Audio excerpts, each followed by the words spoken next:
Сахнада Чыңгыз Айтматовдун Саманчынын жолу чыгармасынан үзүндү. Алимандын көз арган учуру, андагы өлүмдүн ачуусу, өмүрдүн мааниси таамай көрсөтүлөт. Толгонай менен Алимандын образын мыкты жараткан студенттер согуш жылдарындагы кыйын кезеңди ошондогу элдин маанайын толук ачып бере алышты.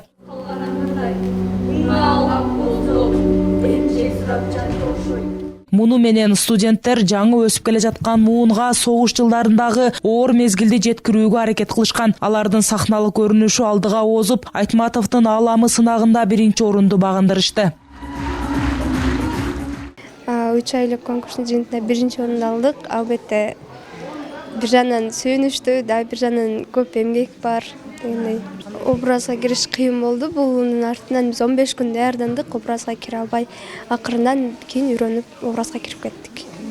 Ал эми аталган сынакка мектеп окуучулары да катышышкан. Анда өзбек тилдүү мектептин окуучулары Айтматовдун Аккемесиндеги Нургазынын монологун борбор калаага чейин алып барып тартуулашты. Анда 3-чү орунга жетишсе, Ош шаарында биринчи аталышты. 14 команданын ичинде биздин мектеп 3-чү орунду алып кайттык. Бул мен үчүн өтө сыймыктуу.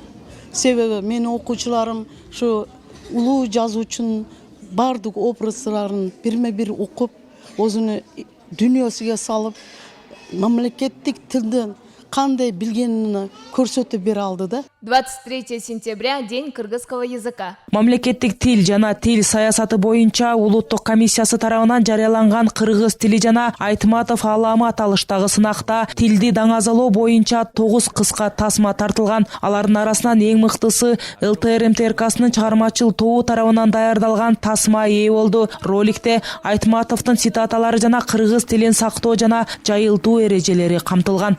Мамлекеттик тил күнүнө карата биздин атайын чыгармачылык топ видеоролик жасаганбыз. Ал видеороликте ушул кыргыз тилин баалоо киргиздер көбөйүп кетпеди азыркы учурда. Ошол тилди даңктай билүү, өзүнүн нормасында сүйлөө, ошол боюнча ролик тартканбыз.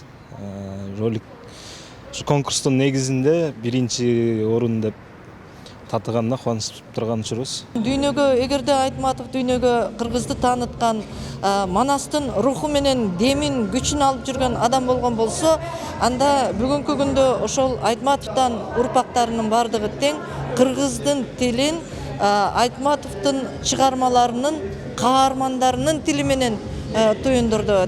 Бул эмне дегендик? Бул демек биздин муундан муунга калып жаткан сөзүбүздүн кыргыз тилинин өнүгүшү.